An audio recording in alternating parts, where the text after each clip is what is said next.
Welcome to another episode of Out of the Blank. Matt Fulmer, Mr. Matt. You like how I immediately snapped into character and now I'm a different person.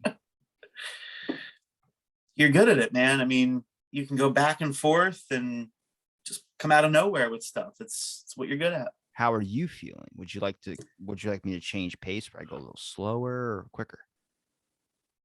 Whatever works for you, man. I'm flexible. I don't like that. People have too many options in the world. They just got to choose sometime, Coke or Pepsi. Pepsi. Oh, Always. that's crazy. I'm drinking a Diet Dr. Thunder. It's an off-brand Dr. Pepper, I think. They changed my whole Walmart to where I don't know where I'm going anymore, and I don't like it. I refuse to go into stores. Yeah, I don't know. I don't know what it is. Maybe I'm just against the system in a way. I'm a rebel. I was born a rebel. They love to do that periodically for like no apparent reason. Just move things around. You know, something that was in aisle 6, now it's in aisle 12. Like, what the hell? Like, what's the point? I used to do that after I left Walmart a long time ago. There was a person I really didn't like there who was like the manager, and I saw him stocking shelves, and I just grabbed something in the aisle and moved it farther down the aisle that he's going to end up having to move back. I was like, just only him because I just didn't like that person. Well, sometimes people deserve it, I guess, right? Then he was hit by a bus. Oh, Yeah, it's terrible. I'm kidding. that's a little okay. Maybe. All right. Possibly. I haven't seen him working there anymore. He got in trouble for like doing something. I think it was at my, because I left my old job and then I saw him working there, and then I got a new job there, and then he was at the old job and the new job. Couldn't escape him. He was following you. Murder, always murder. It's always what it is. So everybody talks about nowadays is this person's dead, that person's dead. You talk to someone who you haven't talked to in like a week, and they'll give you a whole list of bad things that happened in their life. You're like, Jesus Christ, I wanted a positive podcast. You just asked me 5 minutes ago if I died. Did you? I don't think so. I'm here. I like to think I'm in a coma and all this is just part of my reality. You know, it's funny you say that. So my best friend has a theory that he's dead. Wow. Did he have like a major traumatic incident in his life? Oh yeah, big car accident. So he was on his way to work one morning and it was early. I mean, we're talking like 4 a.m. And he's coming through an intersection and a car comes barreling through from the other side and just rams into him. He ends up spinning around, and I mean, the car was totaled. Thank God he was in I think it was a Chevy Suburban. But ultimately, there were like 5 or 6 people in this car. They were running from the cops. I don't know what they did, but they were basically being pursued by the police and came barreling through this intersection, went right into him. So his shoulder was messed up. He needed surgery. And other than that, he was okay. Thank God. But his theory now is that not just him, but we're all dead. So he had his accident. His wife got in a car accident a few years back. So his theory is that she's dead also. And I was in a car accident 3 years ago. So he says that I'm also dead. Because I asked him, I said, well, I feel like I'm pretty alive. How are you dead if I'm here? He said, well, you're dead too. Does he actually believe this, or is it just one of the fun theories?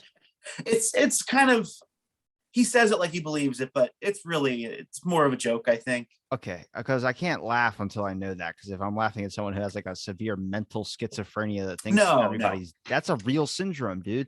Like, That's what scares me is if you look through the freaking medical book of syndromes out there, just pick a random one. You might have it. I mean, there's a possibility that we're all probably undiagnosed in some cases of something. There are some people like colorblind. Your brain's just diagnosed of those colors don't exist. Fuck those colors. That's what it is. Yeah, I mean, can't see reds, doesn't matter because we don't fucking believe in it. Reds don't exist. I'm sure we all have something that we don't know about because, frankly, you know, I don't think a lot of us really go to the doctor all that much or go to the right type of doctor to diagnose some of those things. Like, I don't have health insurance. And that's another thing too. Yeah. I mean, that's definitely a barrier from finding out what you may or may not have. But, ultimately, I think a lot of things fly under the radar and we don't realize that we have them until maybe we hear about somebody else who's got it and they start explaining it and you start to think, wait a minute. Or it might just be the WebMD effect. Like, you start to Google, you start to look at stuff, and all of a sudden, do I have this? Do I have that? Well, no, you probably don't. So I think it goes both ways. But there's a good case of not wanting to diagnose something as well too. Like, imagine you have a kid and your kid is like showing symptoms of something, but you don't want to take them to the doctor in fear that this is something that might change the way that you feel about your kid. I'm not saying people are shallow. I'm just saying, in my personal opinion, in my preference or whatever, I might feel different if I found out like my kid was like going to have psychopathic capabilities. Well, CRISPR's a main point of that. Like, you can change your freaking kid. Well, I hear you, but do you see isn't that something you'd want to know so that your kid doesn't end up killing you or if I don't anybody believe else? He doesn't have it, or I don't know, whatever that is, then maybe he won't have it. See, that's not how it works, though. I don't think so. Just because you ignore it doesn't mean it doesn't exist. I think it's just like I think that was the whole push for CRISPR, was that if you could edit the baby inside of the womb, imagine if you found some type of genetic defect, then you were able to fix it. But then it's like, but then you can play God with that power. You can start to be like, well, I want my kid to be really good at sports. I want my kid to be expert with like accuracy. I want my kid to be like a top 10 social influencer. You're like, okay, we can do all those things to your kid, but we have to put a defect in somewhere. You're like, what do you mean?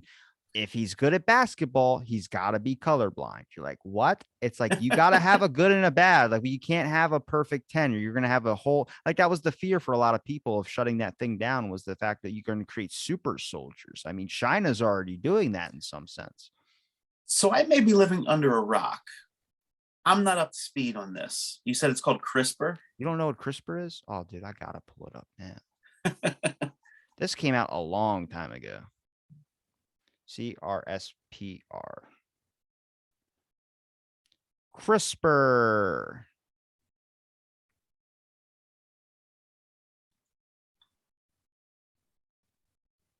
Gene-based medicines.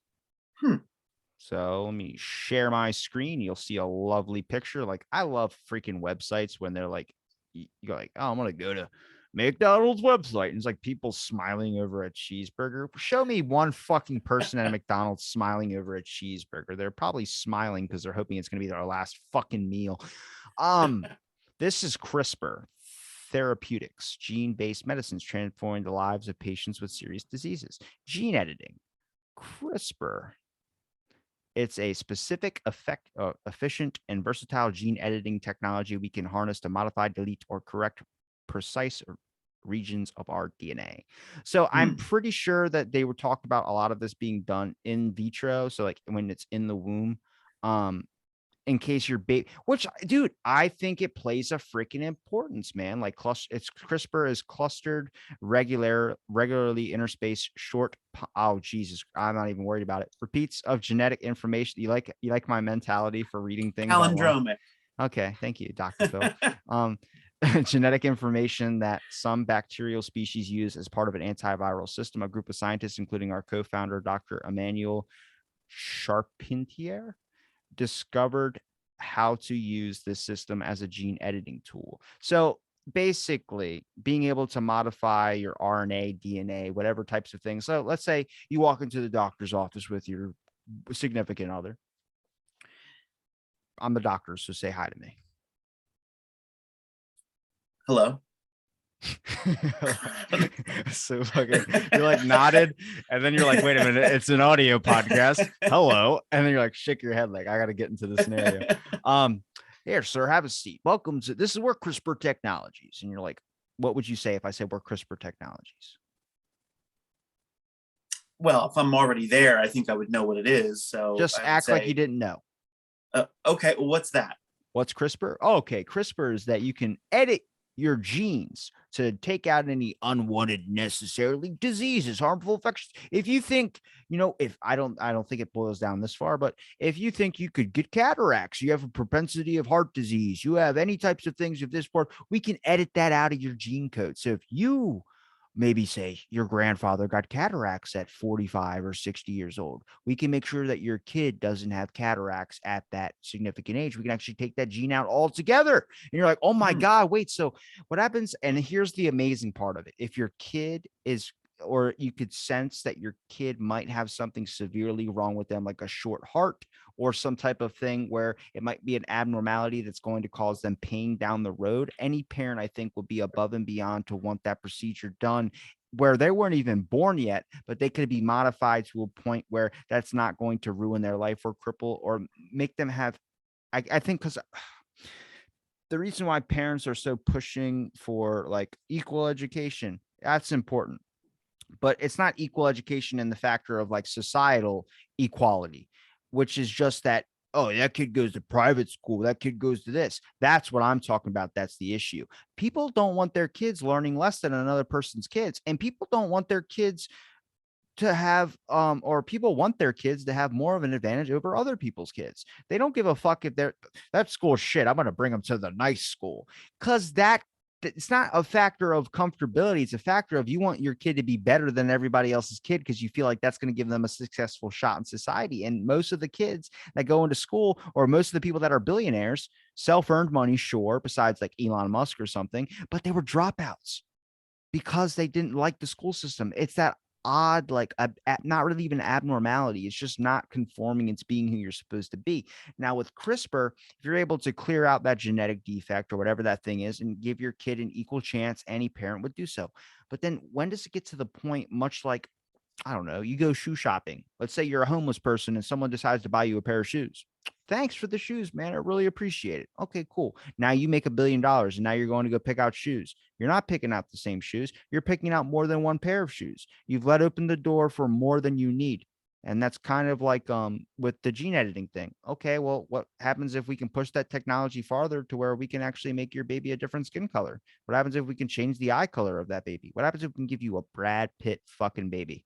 And you're like, you have that capability. Your kid is going to look like Brad Pitt fuck David Beckham.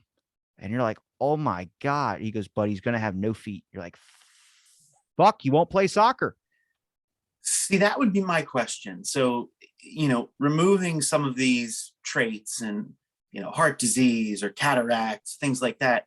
Yeah, that sounds great. But my question immediately to you as the doctor would be, what are the risks? What happens? What could happen if we're messing with one thing? Is it going to impact something else that we're not trying to impact? Like, that's where my mind would go, because we're kind of playing God here, which is a little dangerous. Yeah, this website's only going to tell me all the good stuff about it. Let's look up, why is CRISPR bad? Exactly, yeah. Well, this is by the New York Times, who I don't fucking trust. Yeah, me either. But I mean, who can you trust half the time? I know how to eliminate that trust issue with the news. Really? Remind me when we get done from this. Okay. As soon as it stops showing my fucking email to everybody. CRISPR gene editing can cause unwanted changes in human embryos. Study finds, instead of addressing genetic mutation, the CRISPR machinery prompted cells to lose entire chromosomes. Holy fuck, dude. A powerful gene editing tool called CRISPR-Cas9, which this month nabbed the Nobel Prize in chemistry for 2 female scientists. I can't believe you've never heard of this. This was in 2020. Were you too worried about the pandemic? I don't know. Maybe I was too busy watching Netflix. Who knows? It can cause serious side effects in the cells of human embryos, prompting them to disregard large chunks of their genetic material. A new study has found. Oh my God, my kid was born without an eye. What happened to his eye? This is the thing. Whoa, administered to cells to repair a mutation that can cause hereditary blindness. The CRISPR-Cas9 technology appeared to wreak genetic havoc in about half the specimens that the researchers examined, according to the study. The consequences of these errors can be quite serious in some cases, says Dieter, a geneticist at Columbia University, an author of the study. Some cells were so flummoxed by the alterations that they simply gave up on trying to fix them, jettisoning entire chromosomes. So oh my God, that's so awesome. I mean, it's not awesome that that happened. It's awesome that the cells were just like, fuck it, we can't save it, and just tosses everything into the fire. It's kind of like on the Titanic. Like, I mean, the whole ship's going down. We can't save everybody, so fuck it, just save yourself. And that's kind of what this thing just did. Yeah. See, and that's right there is what my hesitation would be. I think it's probably possible to eventually get to a point where you're not having issues like that. But I feel like that's probably decades away. People play the numbers, man. People want to gamble, and people will take that risk on something that they haven't even named yet.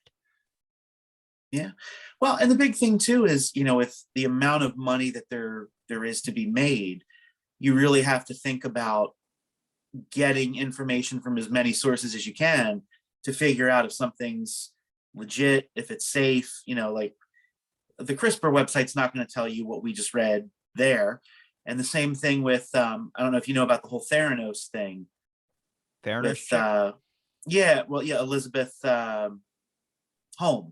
Elizabeth Holmes. Theranos, they did blood tests. And, when you get blood tested, there's a certain amount of blood that's necessary to determine if you have certain diseases or if you have conditions, right? Well, her whole process was with just a finger prick, just one little drop of blood, she could run all those same tests. Oh, yeah. That's who it is. Thank you so much. This lady is so full of shit. Her name's Elizabeth Theranos. I don't know if you've ever heard Elizabeth Holmes. Yeah. Holmes. Theranos was the company. I don't know if you've ever heard her talk. Yeah. I'm about to play her talk. She fucked up so many people's lives. She did. Keep explaining, because I don't. Yeah, so she basically used her charm. So what she did was she got influential people, former high-ranking military people, people that were in presidential administrations, to buy into what she was doing and join the board for the company. And ultimately, they were saying they were running these finger prick tests, one drop of blood, on their own machines. But what happened, they were taking that finger prick, because it wouldn't generate any result, they were watering it down and running it on another pharmaceutical company's machine to do a test result. But the problem is, when you water it down, your test isn't going to be as accurate.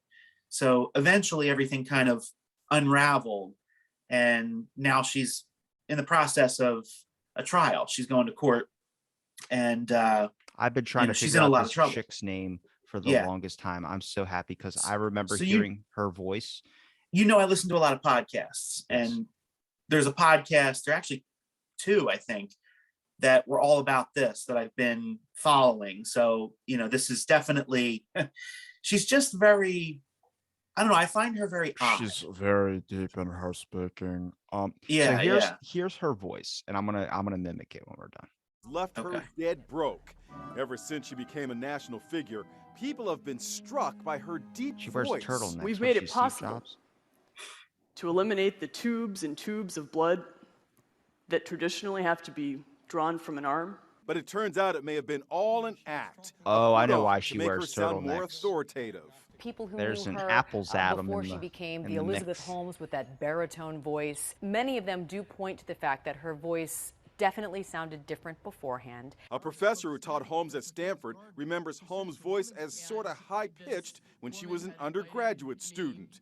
Then came the big switch. She says with this low voice, and I'm like, oh my God. Holmes founded Theranos, the biotech company that claimed it could perform hundreds of blood tests from just a single drop of blood. You can't touch this. At a company party, she danced to the song Can't Touch This. It was as if she didn't have a care in the world. Little did she know it was all about to come crashing down on her as an alleged fraud. Elizabeth Holmes went from commanding a $9 billion company, to now she is facing criminal charges and potentially could be spending decades in prison. What did she get charged with exactly? Just lying to people? I mean, that's manipulation. There's other businesses that do the same exact thing now. Did anybody kill themselves over it? That's where there would be a difference. Well, that I haven't heard about anybody killing themselves. However, it's serious fraud if you're saying that your company can do what you're claiming, but they can't. You know, if you can't run those tests, she wasn't even running tests on her own machines. It was to the point where they would have, whether it was investors, board members come in, they would run a live test, but they would literally run a dummy computer program to make it look like the test was being run, but it wasn't happening. So it's fraud, and investors are defrauded because I get it, but exactly what I said. Elizabeth Holmes dropped out of Stanford University at 19 years old. Mm-hmm. What did I say about billionaires dropping out of school? Yeah. Yeah. But not only was it fraud, so think of it from this perspective too. When they're giving people these tests, they're not getting the right result. So somebody could get the test and they think they're sick, but they're not, or they could get the test and think they're fine, but they might actually be sick with something serious. So I think that's the greater implication of this and why she's in so much trouble. And interesting that you picked up on the turtleneck, because she wanted to be like Steve Jobs. She wanted to be considered this incredible thinker and visionary. So she was very specific about how she would dress and talk and act, because she wanted to be like Steve Jobs and other billionaires like that. Patients who were wrongly diagnosed by Theranos tests are set to testify against Holmes. Some have been told they were HIV positive. Another, who was pregnant at the time, was incorrectly told she had miscarried her baby. That's the part where the law starts to come in. See, if someone just fucking lost their life savings, nobody would give a fuck. Billions of people spending money to find out if they were from Ancestry.com does it all the fucking time. I guarantee you, oh, you're 23% this and you're 43% this. That sounds like Adam Sandler and fucking. I was just gonna say Adam Sandler over here. Stop staring at me, Swan. But I mean, all that is bullshit. The DNA test, it's all bullshit. It gets sent to a lab somewhere. You come back, you're 23%, all these different things. And you're like, wait a minute, none of those averages add up correctly. Those can't be possible. That's different. You can get away with that because you're not causing harm. This is making people make decisions for the rest of their life, which is why I blame the media for a lot of shit, because they're controlling people's thoughts. It's changing the outcome of what their life is going to be. Now, if someone says that they miscarried a baby, and that baby's still fucking in there and it's wrong, or someone was told that they had, imagine if I told you have stage 3 cancer. Like when I was going through my health issues, I got 14 vials of my blood from John Hopkins that they just fucking lost. So that's why I don't trust them at all. Took them to court, won. But I remember my doctor was like, then it's probably stomach cancer. And for that 2 weeks after that, I was going through hell, just in a major depression, literally like, oh my God, my life is about to change forever. And it was a wrong diagnosis, because that's different from a doctor, but a business that is saying we're going to stick your blood in a machine and the machine is going to give us results about your genetic heritage and see if you're going to have a proneness to blindness. It's like, is it okay? That sounds scientific. And you do it and it comes back and it says, you are HIV positive. Now you're calling every ex-lover in your fucking black book of plays that you used to get all the ladies throughout high school, all the way into your mid 40s before you became an alcoholic. You're calling them all like, I got to start with Casey Jensen. Casey, calling up the number. Hey, Casey, still got your elementary school number. That's awesome. I hope you're doing well. You lost a leg? Oh my God. Horrible car accident. I'm so Suburban? You were in a Suburban. But it gets into dangerous territory where I think that's why I freaked out about the legal action part. I was like, that would only happen if there was some type of traumatic life event that happened. Yeah, I think on one hand, I agree with that. I would say that even if something like Ancestry.com, if there was no true physical harm that was being caused, however, say it came out that they were completely just BS, like this DNA testing they were doing wasn't accurate, or they were selling people something that wasn't really true or wasn't working. Mm-hmm. I think, depending on how bad that ends up being, there's still fraud there. There's still the ability for them to like face litigation. It doesn't just have to be, death or injury.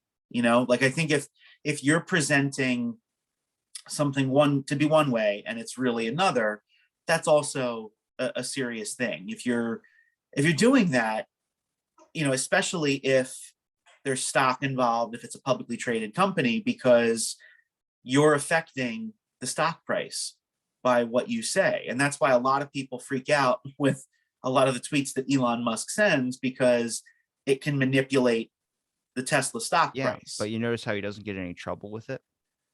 He might get in That's trouble. true. There's a difference between trouble with people than trouble with the law. I think people are stronger than the law is, but the issue is that the law starts to like you can notice that example that I just said, people are stronger than the law, happens all the time. They did during this pandemic more than anything. These riots that were happening, oh, well, Black Lives Matter protests are okay, but regular riots are not. It's like, I didn't know the virus bended to the will of what you deem is necessary, no matter what movement it's supporting. It's not saying you're not in support of those movements. It's just, it fits the narrative. Like no politician in the past 36 months I've mentioned has never, ever in this whole pandemic mention anything about getting healthy. No, it's about shoving a drug in your mouth, because all of them want to run for re-election and none of them give a fuck about your health. That's the issue that you need to start looking at. But when it becomes, Wall Street happened, people lost their whole fucking life savings and killed themselves. Those people have a different breaking of the law. What that is that now those people have to go on the rest of their life knowing that they just ruined these people's lives. Some of them might have to drink themselves to death, and probably did. Other people probably killed themselves as well too. There was no one that was held up in court over that shit, because nobody expected that type of thing to be happening. At least that, as far as I know of.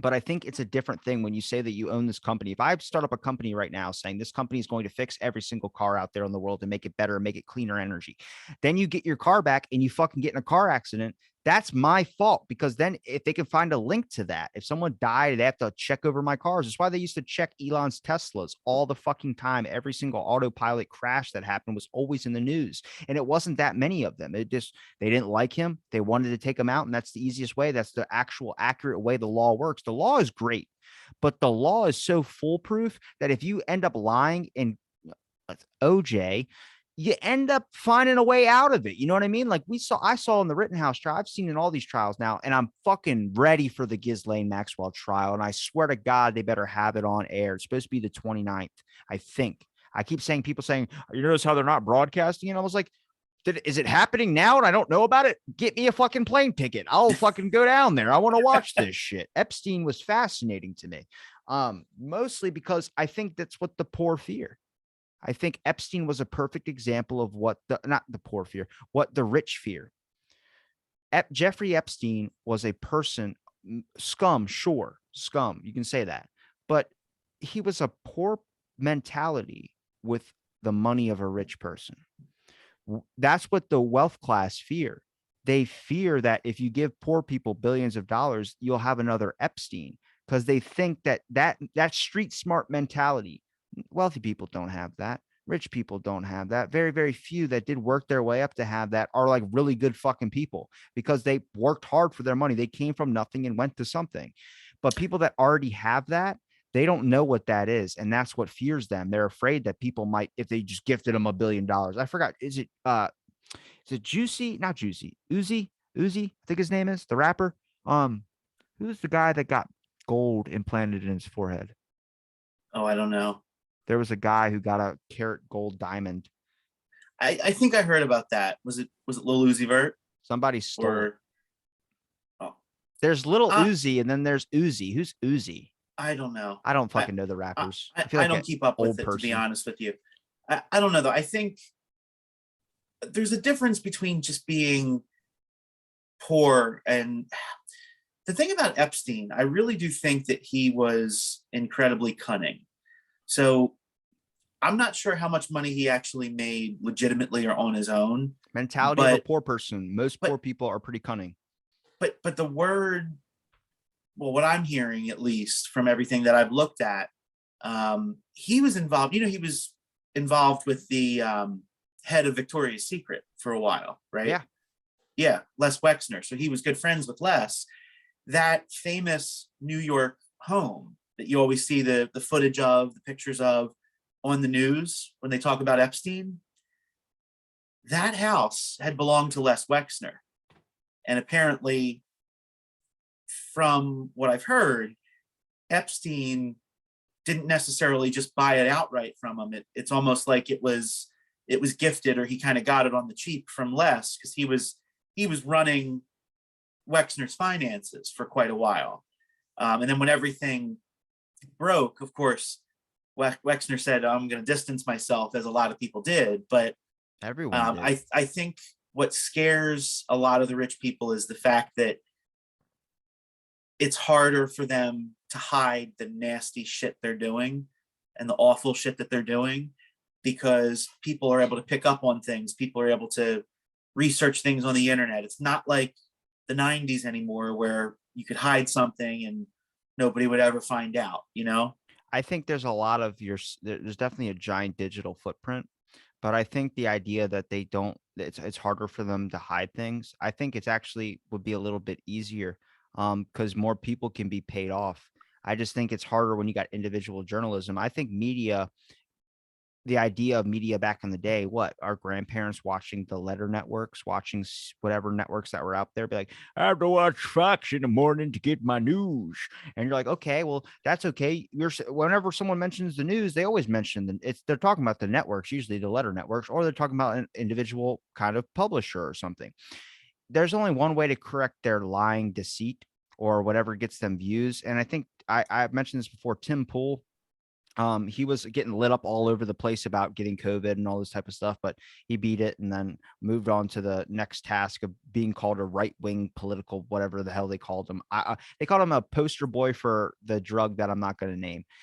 And he's like, I know the one you mean. The dewormer. Yeah. Right. Yeah. Don't say the name of it. No. But he's left as possible, but they labeled him as this because that's the narrative. People don't like Republicans, or when they think Republicans, they think racist. Honestly, you should think racist when you think Republican or Democrat. Not that the person's racist, but the ideal party will do anything to get its motives across, all by labeling somebody as something, no matter how fucking horrible it is. I honestly fucking hate libertarians. I hate them all. I like the people involved with them. I'm friends with a lot of people. I think you're probably, I would say progressive. Yeah. Yeah. That's the face of a Democrat progressive person. You're not Republican. Quite. You're not Republican. You are Republican. Are you? Okay. All right. I didn't picture you for the gun shooting type. Well, I mean, not necessarily. I mean, listen, it's not, I think that's a big misconception with either side. It's not about agreeing with every single topic, every single thing, every single person within a certain group, right? I think no matter what group it is, whether it's a political party, whether it's you're talking about a certain job field, there's going to be people who are great and there's going to be people who suck, or people who are idiots. Okay. I think that's universal. I think that for me, what it comes down to is I look at the facts and how we're doing based on who's running things, or, you know, quote unquote running things. I know there's a lot more to that than just a specific person or whatever, but I look at where we are now with inflation, with gas prices, with a lot of issues that we're having. I think you can point to COVID for certain things, or a portion of certain things, but point to the president. We had COVID in 2020, and I think we were doing better in 2020 than this year. And I think the other thing too with that is, you know, our current president alleged that the last president had no plan for COVID. Yet, if you look at the numbers, there were more deaths this year so far than we had in 2020. Yeah. Okay. Let's not get in that one. You're right. You're right. I want to talk about that, but that's one thing YouTube will act. They're doing new terms of services by I don't think it's January 6th. I think it's like January 5th. That would be ironic if it was the 6th. Yeah, they're doing it the 5th, I think, the day before. They're making new terms and conditions of things you can't talk to. And also, they're going to put advertisements in your videos, no matter if you're monetized or not, and they're not going to pay you for it. So that's fucking weird. Oh, lovely. That's great. It's just So are they actually going to say what their terms are? now? Or they say, you want to read what their terms are? Because I'll tell you, honestly, half the time when people, whether it's YouTube or anybody else, when things are taken down or, oh, you can't say this, or this video violates our terms, you never find out what you did. They don't tell you what it was. They won't tell you. No, I've been flagged for a video, but it got put back up because they realized they did a wrong thing. But they'll never tell you. They'll never tell you what you got banned for so you could fix it. But which is ridiculous. They give you a list of shit, but if they want to have rules, I'm all for that. So they run things, have rules, but be transparent about the rules. Okay. And if you're telling me I did something wrong, tell me what I did. Let's read what the thing is. Okay, so I'm gonna pull up this and then we'll read. It's like you're in a relationship and you know you're in trouble. She's mad at you, but you don't know what you did, and she won't tell you because you should know what you did. Like, that's ridiculous. So spam and deceptive practices. The YouTube community is one that's built on trust. Content that intends to scam, mislead, spam, or defraud other users isn't allowed on YouTube. Spam, deceptive practices, and scams policies, impersonation policy, external link policy. Wait, so if I do a Ben Shapiro impression, are they going to ban me for that? I think if it's meant for comedy or satire, you're probably good. Because there's a lot of people that I've seen on YouTube that do impersonations. Absolutely fine. Absolutely fine. Absolutely fine. That was good, wasn't it? Was good. Yeah. Fake engagement policy, which is like buying subscribers and all that. Additional policies, sensitive content, nudity, and sexual content. Makes sense. And fake engagement should be something you can't do. I'm on board for that. Thumbnails policy, child safety policy, suicide and self-harm policy. I'm pro those. But those all get, like, by pro, I mean that's good that you're not having that up there. They're also doing a thing when you hit that there's going to be an age verification, much like any kids that sign in 18. They're making strictly like you have to have like a license. I think it's going to end up getting implemented in because it's so hard because kids are coming across such dangerous stuff, which is like you really need to watch what your kids watched before. You need to watch what they're watching now. They weaponized fucking Sesame Street. They did a whole episode about vaccines where they had like Big Bird says get the vaccine and then like all this type of shit. And fucking Oscar the Grouch was doing that, had the other drug that we're not going to name in the thing. Like, he's the bad guy. It's like you're a piece of shit for even weaponizing that show. Yeah. I bet you if they get CGI right, they'll weaponize Mr. Rogers, and then I'll really have a reason to hate him. Violent or dangerous content, hate speech, predatory behavior, graphic violence, malicious attacks, and content that promotes harmful or dangerous behavior is not allowed on YouTube. Regulated goods, certain goods can't be sold on YouTube. Find out what's allowed and what isn't. Which firearms policy, can't sell guns. Sale of things that they do not verify through their monetization thing. So if you don't have that little shop list and below in your description because you have enough monetization content, then if it's in the video, they're kicking it out. Misinformation policies, which I got flagged for. Misinformation policies, election misinformation policies, COVID-19 medical misinformation policies. Well, the Biden laptop thing was labeled as an election misinformation, but it turned out to be true. Vaccine misinformation policy. Let's see what the COVID-19 misinformation policy is. Can't talk about treatment, prevention, diagnosis, transmission, social distancing, self-isolation guidelines, the existence of COVID-19.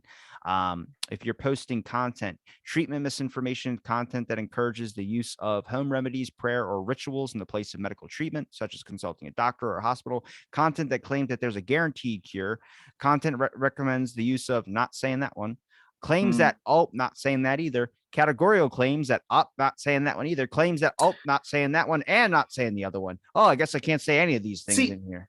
Who made YouTube the medical god of everything? Because just because they say something is true or not doesn't make it so, you know? Like, I agree with a lot of the things we just looked at, but that last little section, I kind of call BS on a lot of that. The censors only start to change when the narrative wholeheartedly change. And you really start to realize, like, fact checker, the way that they're using fact is in the wrong way.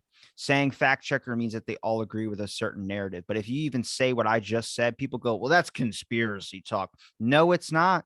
No, it's not. It's all BS, man. And that's the thing, is that the only way to hold these things more accountable, or like I was telling you before about the beginning with the news networks, the only way to really get them to start saying the truth is you have to eliminate all the other outside sources, TikTok, all these types of things, where it's back to the regular news networks. That means Joe Rogan has to go away. Joe Rogan has an 11 million following on his episodes. You know how much MSNBC gets? Barely 500,000. You know how much CNN gets? Barely 600,000. You know how much Fox gets? Barely 500,000. These are all split numbers because nobody wants to watch the other rivals network that doesn't agree with their narrative. Now they're playing to their audiences, which means they don't have to tell you the truth anymore. They just will tell you whatever. Joe Rogan is the only reason I can understand him is because I've talked to so many people where you start to realize more and more and more. And now necessarily it's not really about what you think anymore. It's about just listening and getting a new perspective into your head. And with 11 million following, there's no bias for him to say these types of things, but he doesn't like manipulational tactics that you see with these news networks. And these news networks are afraid to say the truth. So they'll say what fits their audience. And now they're playing to their audience. During that Rittenhouse thing, they lied so much on MSNBC. They talked about, oh, he had his hands up and got shot. No, he had a gun. That was proven in court. And the person, first of all, oh, we're not going into that. I'm not doing it. I've done it too much. We're headed up to 1,000. I can't just go right into court shit. But they're now playing to their audience. And the one thing that I did see on there was what he talked about. He goes, the network did say, I mean, the trial was convicted as such, and rightfully so. And that was something new for MSNBC to say to their audience, which I'm pretty sure pissed off a lot of people. So that people that caught it or didn't tune out or wasn't making like a fucking soup or something in their kitchen while had it on as background noise. The other answer to that, besides eliminating all outside sources, which is the first path, the second path would be you got to hold these people more fucking accountable. When you sue Fox, when you sue CNN, they can't get off by saying we're entertainment, the same clause as WWE. You better write them a new fucking contract. That's what you got to do now. I mean, Rittenhouse can sue all these networks for their defamation of character. Hell, he was even Biden had to make an apology about it. Because he went off. Did he actually apologize? I think he did, didn't he? I could look that up. I must have missed that. Last I heard, he wouldn't back down on it. But that was the funny thing to me, like presenting him as a white supremacist. Oh, they dodged the question. Apparently, he hasn't apologized. Yeah. That's what I thought. They dodged the question. But you notice how they're spinning the fucking race narrative so fucking hard right now, where it's like you realize that it's not a race thing, right? It's a society thing. And then people go, well, you're white. You don't know that it's a race thing because you don't experience it. I was like, dude, what if I say to you, like I've said to multiple people, I've had to heat my house with the oven. They go, oh, you must have came from this type of childhood. And I was like, it's a societal issue. It's not a race. If you came from a white or black family, it doesn't fucking matter. It's a societal issue. If you knew what, having to go through hardships were, everyone, it's just like saying, sometimes I feel feminine, sometimes I feel masculine. You go, well, what are you relating to how you feel? Are you just saying you're angry, so you're a guy? That's exactly the same thing in a different context. And I just wish people would realize that it's a bigger issue at hand, and that's a societal issue, but they can divide you on this because thinking that there's white supremacists every block or there's all this every single time. There might be some out there. I'm not saying there isn't that, but I guarantee to you at this point, like Proud Boys, they're just doubling down as trolls now. That's all it is. They're just trolling the shit out of you because they can, because they're tired of being oppressed, much like everyone else is tired of being oppressed. So they found a way to piss you off because they don't like your group. It's so fucking nuts to me where I feel like I'm taking crazy pills, man. Like I can really realize why people call me a conspiracy person, because I'm literally seeing this shit play out. People go, how would you know? I go, how would you keep your shit running effectively without people looking into your nefarious shit? Back to the Epstein thing, you keep them divided.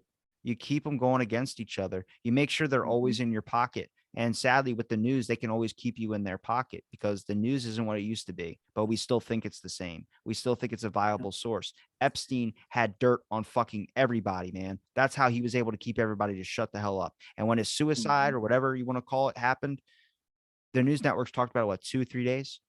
The reason why I'm surprised people are talking about the Ghislaine trial. I don't think anybody would give a shit. I doubt people will. Well, here's the thing. There's a difference when you look at things that, so this kind of fits into the whole Me Too story. That died when Biden became president. You fucking picked the biggest Me Tooer to put up in the office. Listen, you don't have to tell me. I mean, I get that, but it's a very selective thing. I think there's more cover provided for people that the media likes. I think too much came out about Epstein, even though he was technically kind of on the right side, meaning the left, for the media. I think it was too egregious what he had done, that they felt, all right, well, we got to run with this. He's going to be a fall guy at this point. Like, it has to happen. And I think, obviously, what we've heard about, say, Biden, for example, obviously it's not on the same level as what we have heard and now know about Epstein. So not to justify it or say it was okay, but I think that probably helped him kind of avoid pressure from it too. But I think it does matter who you are, and it goes a few different ways. So, like, for example, with the whole trial, the Rittenhouse trial, there was another scenario, and the name escapes me, and it's a byproduct of the fact that we don't hear about it on the news. There was another young man, African-American young man, who had a similar scenario where he defended himself, and I guess I don't know how many people ended up dying from it. He also was acquitted, but that doesn't fit the narrative. Andrew Coffey. Okay, yeah. So he was also acquitted, but that doesn't fit the narrative of trying to call Kyle a white supremacist and paint him as this bad guy. I tagged so many people in that. I was like, you just put up this thing saying another white supremacy in America, and then I see nobody talk about this. You notice how that narrative died? There was a hashtag trending on Twitter saying white supremacy, and then I think after a day after people saw that other thing, they're like, oh shit, and they stopped fighting that thing.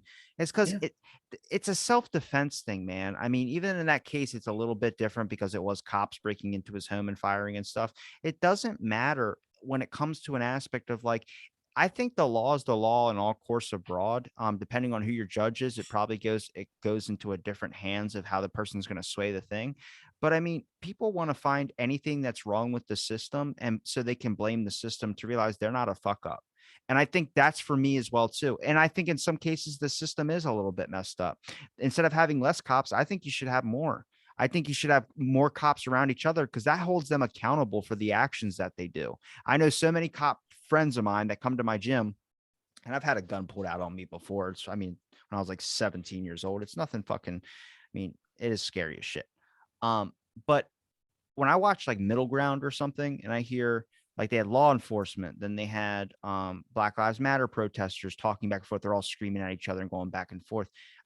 They understand each other towards the end, and then they really kind of find rational like reasons and understanding. If you have more cops, let's say you're a cop and you're with like 3 other people in your car. You get out of the car and you're having a really shitty day. Maybe your wife just called you and said, fuck you, I hope I'm getting a divorce, all those types of things. Now you're upset. Now you're going to be hostile to this guy, but everyone else is going to keep you in check. Hey, you need to cool off. Hey, you need to do this. But what you've done is you've spread it so much thin. It's kind of like teachers teaching a classroom of 50 students with one teacher. They're going to fucking lose their shit. Most of the time they're going to lose their shit. And that's what you see. I mean, there's plenty of good people out there. I think a lot of people are inherently good, but I think a lot of people are just not happy with the way their life's going. And here's my giant push for candidacy as president. Instead of raising the fucking wage, instead of doing whatever, why don't you just make more opportunities for people to pursue the thing that they want to do? They did it with this pandemic. They made more people entrepreneurs than ever. And then people gave up because it was too hard. They were like, well, maybe it wasn't cut out for me. Here's how they rigged that little motherfucker. They told you for years before this pandemic that be your own entrepreneur. It's a great job. It's a great experience. Then there was like nobody left to go back to their jobs.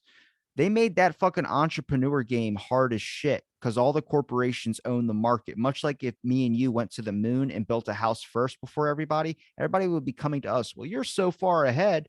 Yeah, because we already were here first. Same thing with the corporations and these people trying to be their self-owned businesses. They're trying to create their own thing. They've already set up every path to make sure they can eliminate any competition. It's disguised as a entrepreneurial country. It's not. It's a fucking sit in line and go back to your job, but they make you feel like you weren't cut out for it and you're worthless, so they'll send you back. You can laugh, but it's fucking true. To the next point of, oh God, what was I saying before the entrepreneur thing? Oh, yeah. If you gave people more opportunity to do the things that they want to do, I get paid $12 an hour. I work at a gym. I love my fucking job. It's not hard. If I want more hours, I'll get more hours. If I do whatever I want, I work within my means because they work with me. And I think I love the fitness game so much. It doesn't matter really how much I get paid. As long as I can survive, I'm not super worried about just getting a whole bunch of money. I'm more worried about being happy in my own life. And I feel like a lot of people would take the same road as me if they had the opportunity to do so. I went to school for chemical dependency, switched over a little bit to psychology. I can't be a therapist. I don't have the legal degrees to be a therapist. But damn it, if I'm not a good person to fucking talk to, if I don't actually care about the person I'm talking to, no matter who it is, if I don't have a sense of understanding more than most people do, but I wouldn't be qualified for the job. Well, change your fucking requirements for qualification. You want me to do more research and get my degree? Give me the job to make sure that it is right for me. This is what I want to do. And then I will do whatever you ask. You need more people to get the opportunities if they want to be a deep sea diver. Let them fucking try it. See if they're any good. If a kid spends his whole entire life researching fish, let him start looking into marine biology. Don't just teach him a course and say you need to do all these types of things that beats down his personality. And what, it's a test? That's bullshit. Nobody has the patience for a test anymore. Give people more opportunities. You see, the issue with the wage thing is if you increase the wages, maybe you can blame inflation. Sure. But if you increase it to $20 an hour to work at McDonald's, you're also letting that corporation say, fuck you, I'll pay anybody. Anybody would be more than happy to work $20 an hour. Now you're going to get treated like shit. And more than likely, you're going to see domestic abuse go up because more people are going to be pissed off when they go fucking home because they hate their fucking life. Well, there's multiple effects of that. So not only does it change the power dynamic, but if you also look at, like, I can tell you, after everybody was talking about raising wages and wages started to go up, the McDonald's around me put in video order screens, touch screens. So most of the time you're not ordering from a human. If you go into the building, you're ordering off of a screen and then you go up and somebody gets you your food. So I think to a degree, it also causes these companies to eliminate jobs and move towards technology whenever they can, because they've got to pay, a lot more now for somebody to do certain tasks. And I think the other problem is the prices tend to go up. And I think this is also maybe not blaming inflation, but more of a symptom of the inflation, to look at it and say, well, now we've got to pay, $15 an hour where we might have paid 11 before. So, that Big Mac that you're going to get, that's not going to be, $3.99 anymore. It's going to be $4.39 or whatever. It's got to go up because we've got to account for this increased overhead. Well, did you notice during this pandemic, they're not really treating the cause, they're really treating the symptoms of this thing that comes out of it? In what way? Working on ways to help beat it rather than trying to find ways. I mean, I guess ways to avoid it, but nobody's focusing on the core issue of like, where did it come from? Like, where's it? How is this going around? There's no really talks about that type of thing. Well, I mean, up until recently, that was something you weren't allowed to talk about at all. But now where you did can. It come from? Well, yeah, now you can. But at this point, it's a year too late. We should have been able to ask those questions and have that dialogue from day one. This is just part of the example. The other example is, do you think that instead of maybe trying to focus on societal things, which is the core issue, much like trying to find out where this thing came from, they're going to try and treat the things that are happening because of it, which are these giant fights and riots about certain ethnicities and all these types of things? You start to see that maybe society or this world is really good at treating the after effects rather than treating the actual where it came from or the core issue that is at hand. And I think the core issue would be a societal issue of the fact that there is a lot of people not able to do the things that they want to do. Not murder and stuff, but just idea of just trying to be able to survive. I think the idea of like, the opportunity thing, I think that's prime of importance, but I look at a world that doesn't really want people to go after things that they want to go after. They want people to stay in line and go get a job so they can go to the drive-thru and know that someone's going to be there. Well, now you don't know if someone's going to be there. There's plenty of people quitting and moving, and there's always constantly, now you're not having work ethic. You're not, and that just leads down a deeper rabbit hole. 10, 20 years from now, nobody gives a fuck about their job. They all want to stay home. Nobody cares about doing anything else besides just doing what they want to do, which is nice. But also, you need people to do certain jobs. You need people to do these things. But there's people out there that want to do these things, and you're not giving them the opportunity to. Yeah, no, I think you make a great point, because ultimately what's happening is we're being reactive to everything as opposed to proactive. So it's not about finding ways to prevent things. It's once it happens, what's the cure? What's the way that we're going to approach it at that point? I'm trying to find something. So you reminded me of something that I read. Do I remind you of a Martin Luther King? Yes. A Gandhi. Is it my I'm trying to see if I could find it here, but I'm not sure. Maybe I didn't save it. There was something I read that was really interesting, and I thought John 3:16. Yeah. I thought I had saved it, but okay, so I didn't. I don't have it here. But it was basically I think it was like a sociology professor that had never failed a student before.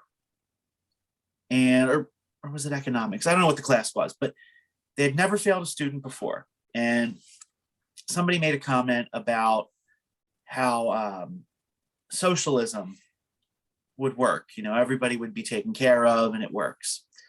So what the professor did was she said, okay, I'm going to grade all the assignments, all the tests on a curve. So what would happen, the first test was taken, you have your group of students who are going to work really hard, study. You're going to have a group that really don't, right? So it averaged out to about a B. So the people that worked really hard, they were pissed because they should have had a higher grade. But all the people who didn't study, didn't work hard, they were really happy because they got a better grade than they really should have.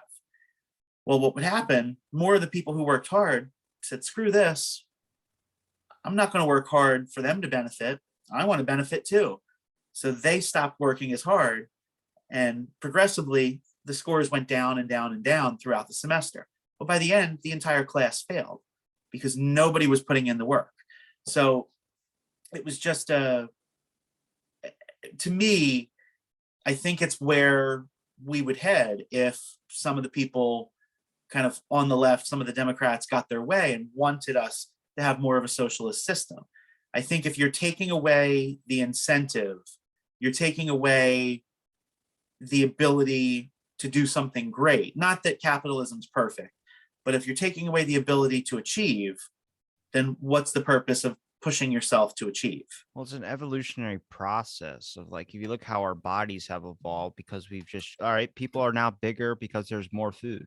Back in the day, I think, what was it, the weight of was it a man of like 1970 is the exact weight of a woman now? Really? Like an average woman. And it's even crazier when you look like the average woman is like that. I mean, there's people, in the best example, not even bringing it to time periods. The basic example would be a concept of, if you look at North Korea, the lady, oh God, I'm gonna blank on her name. Yeonmi Park. Yeah. 90 something pounds. Grown woman, 90 pounds. Because there's no food over there. You look at what's going on right now and how people are 90 pounds. It's like someone's fucking foot, basically. You get to this concept of it's evolutionary. You get more food, more people are going to be bigger. They're going to be taller. They're going to be everything. Your body now has a capacity more to grow. It has more to nurture. You don't eat. You're small. You're frail. Because your body is just only powering what it needs. And this is as much as it, with what you're feeding it, is as much as it has. That's the same thing when you let in Uber Eats, when you let in all these fast foods. Now the ease of access of getting food becomes unhealthy because now that's the easiest option. Now, you can do all your shopping online. Don't have to go to a Black Friday sale. That's what happens, is that when you start letting in that door, eventually, evolutionarily, you're going to cancel out actually going to a business to do really anything. Yeah, I think too, part of the thing with the food, I'm pretty sure that over the years, there have been more additives and more things that have been modified or aren't natural. That probably has something to do with processed foods. Yeah, it has something to do with the overall size of people. Just even your teeth, for instance, the fact that I can tell you that you have too many teeth in your mouth, does that sound normal? Does that sound like your body wouldn't have evolutionary tried to find a way for those to fit, that someone has to? Because I'm pretty sure dentistry was not available all throughout humankind. Evolutionary biologist Brett Weinstein talked about that. He goes, that doesn't make sense. You start to realize it's the processed foods, it's our diet that causes our mouth to form in the way that it does over generations upon generations. I mean, the fact that plastics are all in our blood right now, linking to a shorter taint size, which the taint size apparently is linked to the fertility count in people. Really? Yes, that was I think her name is Savannah or Susanna something on Joe Rogan. She talked about this. I talked about this a while ago, but from the if they pulled a syringe of blood out of you right now, you'd have a small percentage of plastics. Your kid's gonna have a small percentage of plastic in their blood. That has dropped our fertility count from our great grandparents from a 97% to, I think recently was a 47%. And she measured, I think, about 60 people's taint size and noticed that the taint has been shrinking, and it's causing more issues with plastic in our blood, causing miscarriages. A lot of people, more than ever now, I hear about miscarriages, and I hear about people saying they can't have kids or they have to adopt or something, which is good. Adopt a kid, sure. But it's from the usage of plastics. In Singapore, they're now paying people to have kids because it's so hard for them too, because their content industry wise is more ramped up than ours. And I mean, eventually we'll probably be like a duck where we'll have an asshole and all that together. There'll be no taint. I mean, it's real shit, dude. That's the crazy part. Is it's like evolutionarily they thought apes, for instance, the apes taint's bigger depending on how many males and women are in the area. It's a sign of like masculinity, or it's a sign of breeding. It's very, very strange, man, how that all works evolutionary wise. And I used to think like, oh yeah, we came from chimps. Then I talked to a couple people that were like, no, we didn't come from chimps. That's a conspiracy theory. No, we came from fucking chimps. I've seen a chimp at a zoo grab a teddy bear, and within a minute of having that teddy bear, ripped its head off and started fucking rubbing himself with it. I fucking telling you, we came from chimps. I don't know what to make of that, but I mean, science is fascinating. That was, what we were taught, what I was taught growing up. I mean, going through science classes as a kid, they did present the whole evolutionary concept. So I'm not a big science guy unless it's specific things that I take interest in. So I'm no authority on that, but I mean, when you look, it's plausible and it makes sense. Oh my goodness. All right, you ready? Ready. This is by Reuters. Well, that's the fact-checking website. But Reuters, the news service. This is with a U. Reuters, like Reuters, yeah. It's Reuters. It's Reuters. Reuters is I was a journalism major, Robbie. Reuters is like rooting out the news. No. Rooting out the truth. It's Reuters, yeah. Okay. When it comes to male fertility, it turns out that size does matter. The dimension in question is not the penis or the testicle size, but a measurement known as the anogenital distance, or AGD. Men whose AGD, it's talking about their taint, is shorter than the medium length, around 2 inches, have 7 times the chance of being subfertile as those with a longer AGD. According to a study published on Friday in the journal Environmental Health Perspectives, that distance measured from the anus to the underside of the scrotum is linked to the male fertility, including semen volume and sperm count. The study found the shorter the AGD, the more likely a man was to have a low sperm count. This offers the prospect of a relatively simple screening test for men, said study co-author Shanna Swan. That's who it is. And I said Savannah something. If somebody's got a short AGD, particularly if they have a problem conceiving, I would say to get the infertility doctor, because the chances are good that something is wrong. See what I'm telling you about?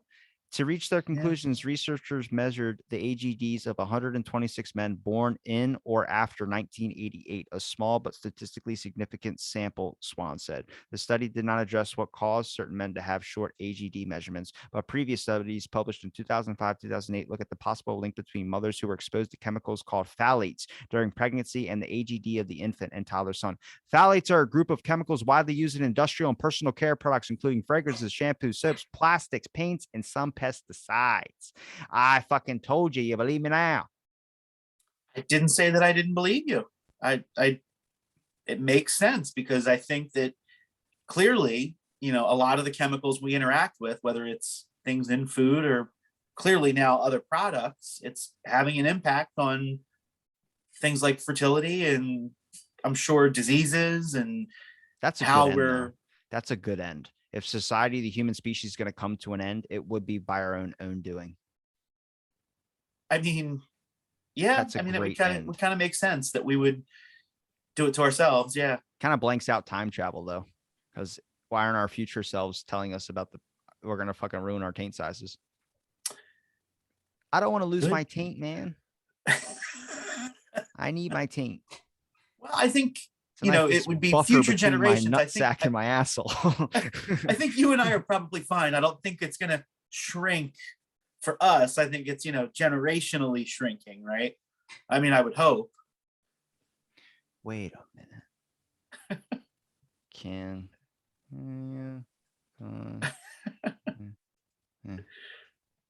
You probably have the most interesting Google history ever. Yeah, the guy who's fucking. Whoa. Well, not going to show that one up. Exercise causes shrinkage of the penis. No. That's what it's saying. So, but a lot of these are UK studies. Live Strong even says that, which is like a fitness kind of thing. New York Post says it. Fuck the New York Post. I worked out every day for 10 years and I got a dick like a mansion. Always building layers. No, but I wonder about that because like when I do excessive amounts of cardio, for instance, your legs, like their thigh gap. I have a huge thigh gap, like a SpongeBob thigh gap. Like girls are jealous of it. And it's just from doing so much cardio. So I wonder about that because like I know if you work out too much or do too much cardio, you can like completely shatter your pelvic floor. You can also, some people, I mean, there's a woman that had her ovaries fall out from doing so much cardio. Yeah. Oh my God. So like there's instances like that where it happens. I mean, power lifters experience it all the time too. Power lifters will snap something or they'll do something because they're straining so hard to lift up like 800 pounds. It's weird how the body works. Like you want fitness, but not too much of fitness. You do too much of fitness, something bad happens. You don't do enough fitness, something bad happens. It's like a weird counterbalance of like trying to find meaning and essentialness in life. The endorphin rush, though, is like the reason why my heart rate is so low, like it's basically below 50. And people go, that's impossible. I had a dentist pull out a tooth of mine and he hooked up a heart rate monitor to me when I was getting my tooth pulled, 49 to 48. And as it drops below 50, it constantly beeps. Every 30 seconds, he had to mute the machine. So as I'm getting a tooth pulled out, I have to sit there, listen to beep, beep, beep, mute for 30 seconds, beep, beep, beep. First, he thought it was the machine. Then he replaced it. And he was like, damn it. He's like, why is it still saying 49.50? I was like, I work out every day, bro. Like I don't miss a day. I was like, it's really hard to get my heart rate up. So that's probably a natural heart rate. He's like, do you eat clean too? I was like, I eat clean as hell. Mostly I don't eat just shakes. Yeah. That, for instance, causes major health effects as well too, where you can become like anemic. Like for me, it's hard to get blood. If sometimes like when like even if it's cold outside, my whole hands will go purple and my toes will go purple. Like it looks like I have frostbite. It's because the blood's keeping all towards my organs rather than keeping them towards the ending of my fingers. It sees that as an excess. So there's no point in bringing it there. Let's keep the vital stuff important, which is keeps it all there. Yeah. Wow. I learned that through like just life shit, but I think it's important. Like if I have that, for instance, like that's a different anomaly, I would say, in society's norm or whatever we would consider normal. But what the fuck is normal? You talk to so many people have more digestive issues than ever. I've heard so many people say I have digestive issues too. I'm like, well, I'm pretty sure I'm different. Like, how are you different? I haven't shit for 20 something days. Like, what? I'm like, yeah. And that's normal to me. So hearing you be surprised by it, I don't even know what that is. It's like if every day, like you ever talk to someone in the sex industry? No, I've heard you talk to someone from the sex industry, but they're like, I've had like 500 pornos. You're like, 500 pornos. Oh my God, I couldn't even imagine doing one, but they've done so many. It's so fucking normal to them where they don't know what it's like smoking your first cigarette compared to when you smoke packs a day. You get desensitized to it. I mean, it's like, think about being a funeral director. Like I can't imagine doing that type of job, but once you do it long enough, I'm sure it's just like another day at the office, you know? Got to embalm this body. All right, time to have a funeral service. Being around dead bodies. Right. Like it just becomes normal. For me, obviously, it's not, and I wouldn't be able to do it at all, I don't think. But it's like with anything. Like for the job that I used to have with my company, there were situations where we would take calls and they'd be telling us that the person that owned the account had passed away. So we would have to set them up with the paperwork to do the claim and what they need to claim the account now that this person has passed away. Sherry's dead. Pretty much. And it got to a point after a while, like at first, it really, I think it hit most of us pretty hard and we would get upset. But after a while, not that you don't care, but you kind of get desensitized to it. And it's like, okay, yeah, time to handle another one. And then another one comes in and another one and another one. And you're just boom, boom, boom. The death insurance person that like right after someone dies and you're like walking out into the hallway like, oh God, why did you get hit by that Chevy Suburban? But then the guy comes out of the corner and just goes, do you know what they wanted in their will? And you're like, what'd you just fucking say? And then that dude has to get the shit beat out of him so many times. Yeah, it's definitely it's a tough thing if you're not used to it. Dirty job. But like I know when grandfather passed away, I had been in the insurance industry at that point, I guess 5 or 6 years. Did they pass you your own freaking paper for your family? Well, he didn't have accounts with the company that I work for. His that would accounts be so dirty. That would be like the movie, what is it, Looper with James Gordon-Levitt and fucking who is Joseph Gordon-Levitt, yeah. Yeah, and who's the guy? Bruce Willis, where he shoots himself and it's got the gold bricks on it. You know what I'm talking about? I know the movie you're talking about. I haven't seen it. I don't watch a ton of movies, but no. So it made it easier for me. Like, when he passed away, we kind of divided everything up. My dad, my uncle, and myself, and I took care of all of the interactions with the insurance companies, calling to report that he had passed and get the paperwork and what do we need to do to claim the death benefit and all that. And it, though we were all sad, like I can say that handling that part of the process, it wasn't as difficult as it might have been for me because I was used to talking about it so much. And you know what? I think that's true with a lot of things in life. If we're able to have a discussion and talk about things and talk through them more, we're probably able to get to the heart of either what we need to fix or what we need to change, or to be able to have a discussion productively if we're discussing things more. Don't you think? Yeah. It's difficult, especially when you're dealing with something so traumatic as death. Yeah, I always found it weird that people would always, you have to call these numbers and do all these things and cancel all these things. So like, that's gotta be so fucking hard to do. But it is weird, death tax. I mean, I get everything getting a piece of it. I can understand, but it's just so slimy. It's like, I think it's for society, these small little things like cracks, like death tax, or the fact that you might get $1, but every dollar, Uncle Sam gets a cut. It's like, that's fucking scary, man. Well, and that's one of the benefits of considering life insurance, because a life insurance death benefit is not taxable. You get that tax free. So even if you win the lottery, they get a tax cut from that lottery. Oh, you're talking about if you take a lump sum on the lottery winnings? You get $3 billion. They're like, I want $1 billion. You're like, hold the fucking phone, sir. Well, yeah, with the lottery, it's usually, and I guess it varies from state to state, but it's usually about 35 or 40% that they cut off of it if you take a lump sum. Somebody. Because it's either that or you can get, I guess monthly checks, get it, in like an annuity. At that point, though, the question is, well, what if you get those checks and you die? Yeah, what if you die? That's usually not something that's transferable. They fucking kill you like 4 months in. They'll be like, all right, we got to make sure this guy dies in a car wreck. Suburban.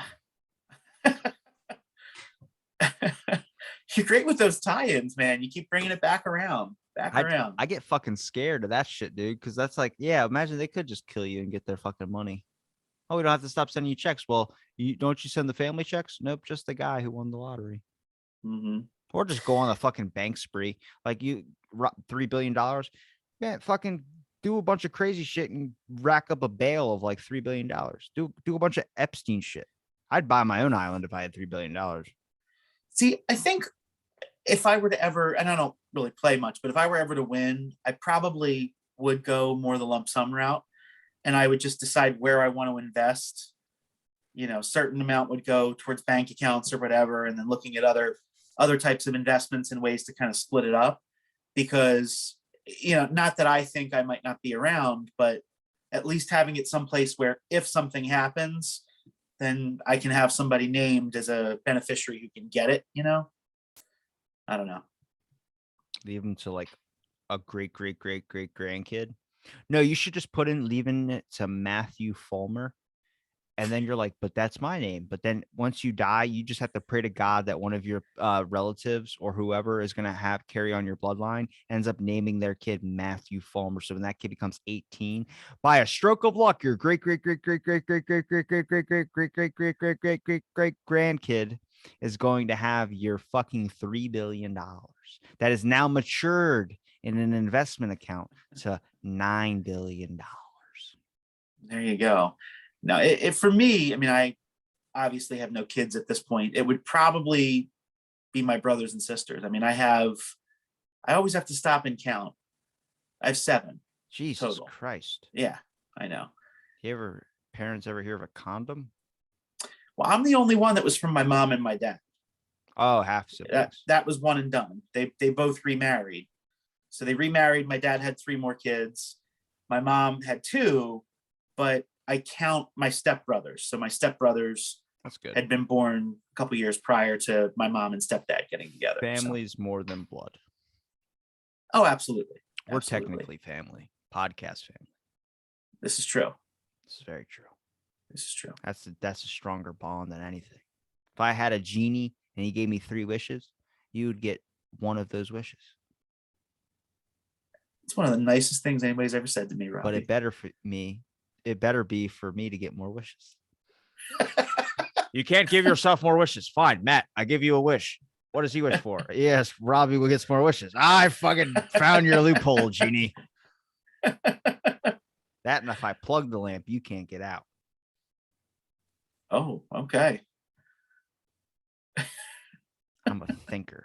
You've thought this through. Whenever I enter, like, because after watching like court cases and shit, I'm always trying to find like what's the manipulational things about what they say. Like that's the fascinating part to me. Like it's entertainment for a lot of people, which I don't really like the entertainment aspect. I don't like how that's where it happens. Surgery used to be a show, and then that open the door for more things to be shows, like public executions. Like I get it. If you're like really pissed off this person just killed your kid, you want to see them fucking die. But dude, why do you let everyone off the street? You want to view someone get electrocuted to death? Like the Green Mile? Like what the fuck was that shit? Roll on 1. Roll on 2. Roll on 3. Somebody wet the fucking sponge. It's like, Jesus Christ, why don't you just go to an amusement park? There was no Disney back then. There was always Disney. Disney's older than the Freemasons. I don't know about that, but they got their fucking fingers in everything. Disney does. They got stock with Pfizer. Disney has ties with movie corporations now, more than just Disney's own network. Disney's got Marvel. Disney's got fucking, I think they got way more than we know, dude. That's the scary part is like, I bet you they have like a major, I always picture at like a NASCAR race. There's like one person that comes up and goes, "Sir, you won." And the guy pulls out a pipe out of his pocket and goes, "Which one did I win?" And you're like, "Well, you own all the cars. You always win." And you're like, "That's right." And that's what Disney is. It's like, Disney, what happened? It doesn't matter. It's still good for us anyway, which is a smart business strategy. Get your fucking hands in everything. I just essentially don't want my actors, my rappers, any of these people doing things I don't expect them to do normally or why they're famous for it. You know what I mean? Like people like to put Danny McBride in Halloween. I'm like, I don't want to fucking see that. He's a comedian. Why do you want him in an act or horror film? Does that make any sense? Is it going to go well? It didn't go well at all. I don't expect He was in that new Halloween movie. Yeah. Danny See, McBride. I don't care for those movies. So where's James Franco? Even better. Where's the Chinese? Oh, is it she Chinese or North Korean tennis player? Oh, I think. I thought she was Chinese. I have to look that one up. I don't know. Because if it was North Korea, she'd be dead. Apparently, James Franco's a real creep. I just think he's probably weird. And he's always been weird, but he just got off by it. Kind of like, the really cool kids in high school. Mm-hmm. And then like they probably had some type of kink to them. Like he liked to be shit on, and then everyone realizes that's not normal. And then like as he's older, he's still trying to bask off of his like classic high school good looks. Oh yeah, so she is a Chinese tennis player. I said it right the first time. Okay. I wasn't sure. I wasn't telling you were wrong. I just didn't know. Peng Shuai. Shu. Oh, God damn it. There is one actor who can do no wrong, right? Everyone's asking about where she is. This is from The Guardian, but I don't like The Guardian. Yeah. Again, how many sources are out there that you get? They joked about what? Nothing. Okay. It's going to be a heated topic if I talk about it. Okay. They put up an article a while back. Obama said it and then had to retract his statement and apologize for it about the wage gap. Realize that they're talking about different jobs. They're basing the income from women getting 75% to every dollar that a man makes. The way they took that poll was that it was male people in an engineering field and women in the teaching field. And that is a bigger aspect of teachers just don't get paid shit for what they do. So also some of them. Well, look at the ratio of men and women teachers. Look at the ratio of men and women engineer. It's highly men in the engineering field and highly women in the teaching field. As I just think, I don't know, maybe it's the source of value. A lot of guys just want to build things in front of them. That's what Jordan Peterson's argument is. So I'm not wrong in that. No. And I think that some of it too, because I follow him and a few others, but I think part of what Jordan talks about a lot is if, and this is a personal choice. Some people want to have kids, some don't. But if you want to have kids, I think it's harder in some fields to spend that time away. You're in a very technical field. There's a lot you can miss out on and have to play catch up from when you get back. So I've had 4 supervisors. They're like, Robbie, you want to move up? I'm like, no, because I don't want to work more than what I do. I've been working longer than all of those people, but they've all passed me because I just don't feel like taking down that responsibility because I'm not invested into that. It's not what I want to do forever. I love doing it, but I want to do something else. So what, they wanted you to be like a supervisor, or? It gets passed around that a question always gets asked. You want to do this? You've been here longer. You want to do this? You want to be here longer. You do this? You want to be here longer. It's just about where you feel like extending your time. And I don't necessarily want to extend my time more at the place of my work than I have to. You know what I mean? It's not that I hate my job. It's just, I have other things I want to do. Making a film. I want to do a bunch of shit. I think it all comes down to balance. You have to have that balance between work and everything outside of work. Well, you got to do what you want to do in your heart compared to what just pays the bills. Now, you're lucky if those two coincide together, but at the same time, if you have a random idea in your head of like, I want to paint a picture. I want to go see this, go see that. If you can, make it happen, make things work. But talking about it doesn't do it. Speaking of painting, are you still doing paintings? Fuck no, canvases cost too much goddamn money. So what did you do with everything you painted? Sitting in the painting room. Okay. All right, good. As long as you don't get rid of them, because I gave a couple away. Good. That's nice. That's nice. And you did a lot of really good paintings. I know. I should insert them at a thrift store. So then one day someone's taking like an Instagram picture or TikTok video and I see it in the background. I'm like, oh, I made that. Immortality through digital age. Yep. I'm a thinker. I love how you were inspired though by the documentary. Fucking Bob Ross painting these pictures. Now I follow a Bob Ross Facebook page community group and everybody's putting up their paintings. My 7-year-old made this and I'm like, Jesus Christ, that's better than what I could make. Fuck. And then I kind of got done with it after that. I was like, damn it. Like all these people are doing amazing things with this. The best thing I could do is I will make a film. See, you know what, though? I think that's where people go wrong. I was just watching something about this. I think we compare ourselves to others far too much. I think if we just invested more in figuring out what we like to do and doing it and seeing, do we still enjoy it? How do we feel about it? I feel like that's more productive. It's such a human thing to compare ourselves to everybody else doing what we're doing, but I don't know. It's just not, it shouldn't be about that. Shouldn't be about that. Should be about living your life, but trying to tell people to do that is like the same reason why people won't sign up for a class called Peace and Love. It's easier said than done. It doesn't there's a class called Peace and Love and they changed it to mindful meditation because people wouldn't sign up for a class called Peace and Love. It's the same class, just change the name. Huh. You think people would want it? People want to sleep, but people don't want to die. Life's just really a weird, awkward balance of like what people want and what people say. Didn't necessarily, even with politics, people say one thing and then represent another thing. The one mayor that was caught no mask, all because the Holy Spirit moved him at a church, even though he's so pro wear your fucking masks.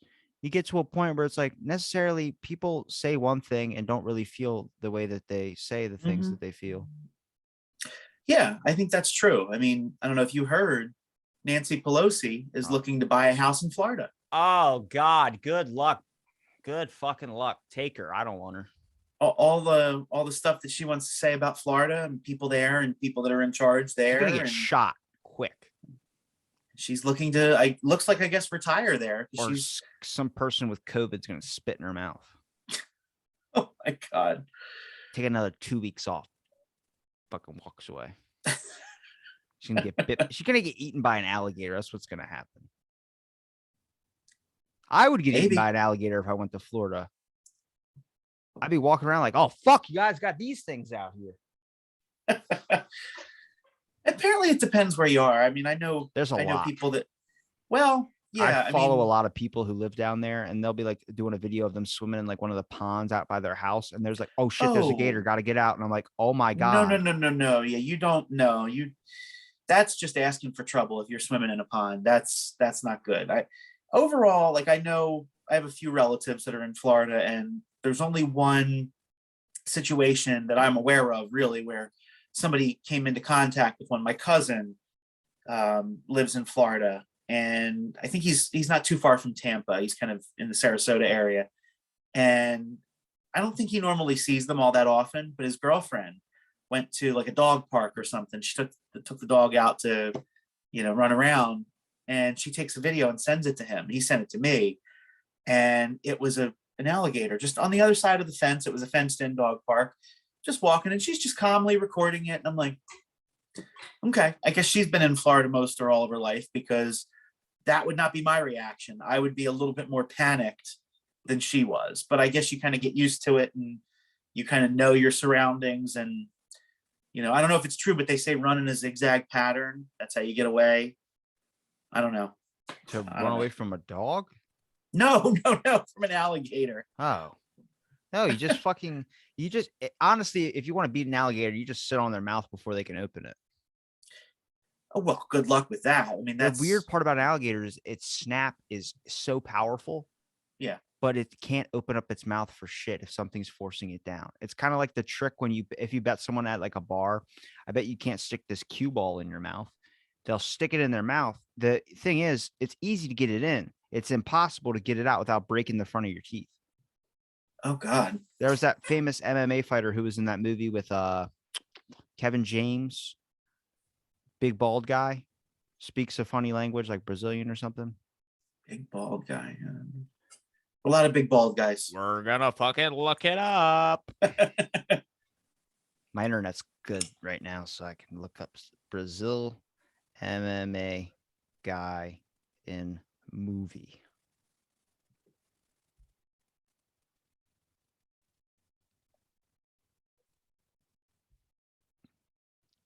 It's called Here Comes the Boom. Oh, okay. I remember that. I didn't see it, but I know what you're talking about.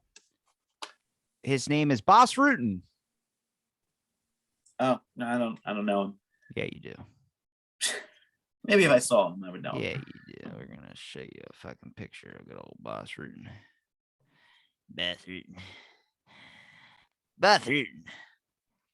Boss Rutan. Boss Rutan. Oh yeah, okay.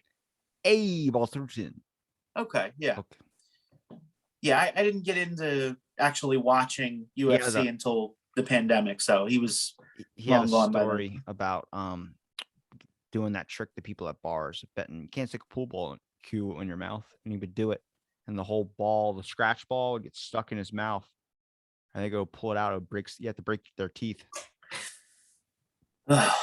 If you win $50, hey, not worth it. I know it's not worth it at all. It would need to be like a lot more money than that. It would need to be thousands for it to be worth it. Thousands. Oh yeah, for it to be worth the trouble. Oh, I got a good dental surgery. Would you rather take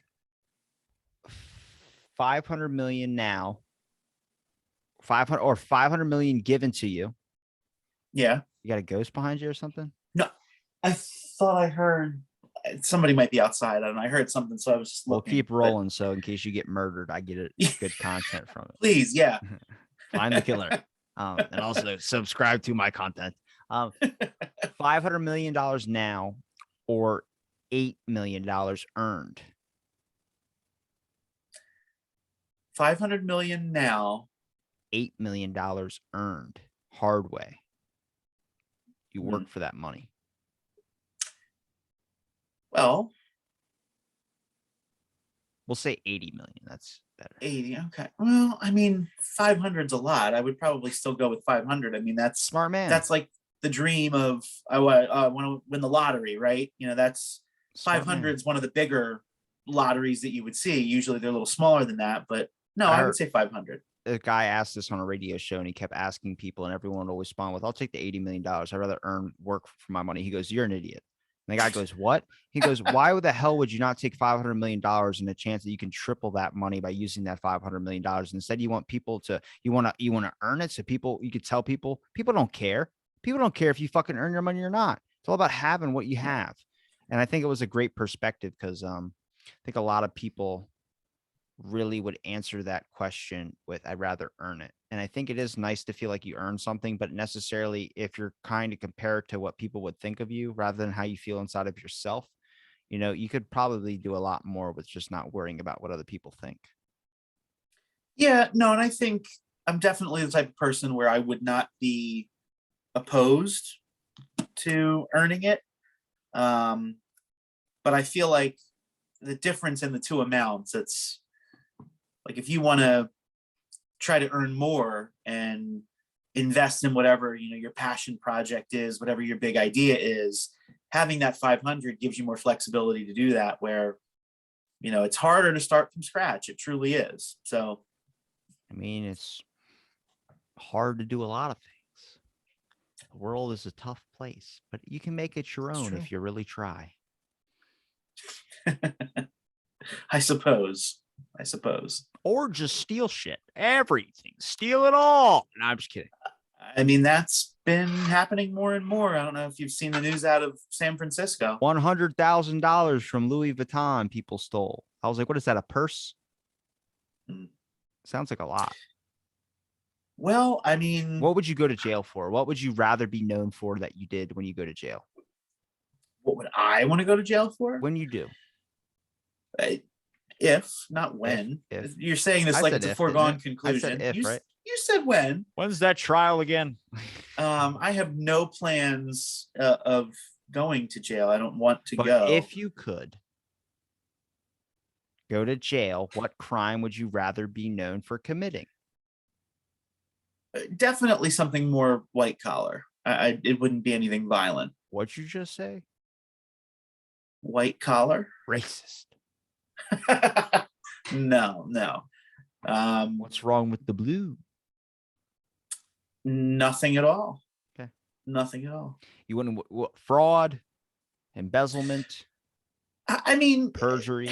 Not that I would pick or want to do any of those things, OJ. But probably no. He's the reason why you can't paint a Bronco white anymore. Ford will not sell you a white Bronco. They will not. They don't make that color for that car anymore. Well, they didn't make that car for years. It just came back. You can't get a Bronco in white? Nope. My buddy Adam just got his Bronco back. He's like, I can't get it in white. I wanted to get an OJ one.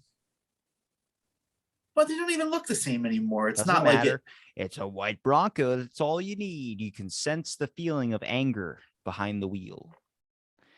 This is not 50 horsepower. It's 50 OJ power. No, see, that's not true. I'm looking at a white one right now.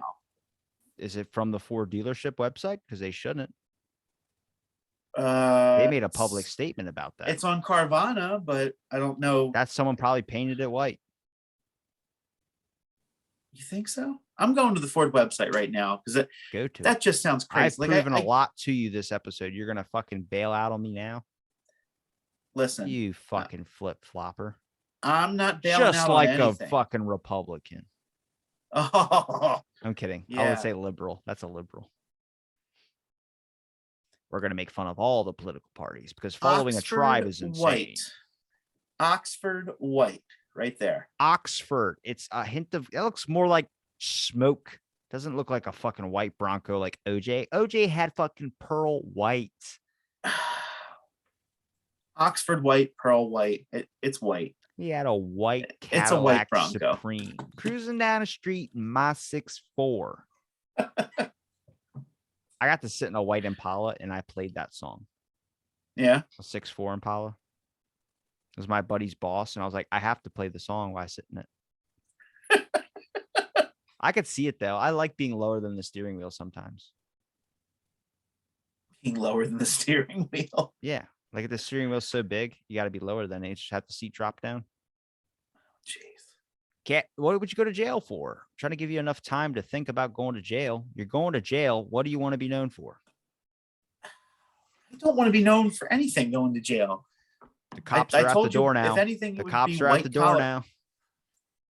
Oh, yeah, they are. Open up the fucking door.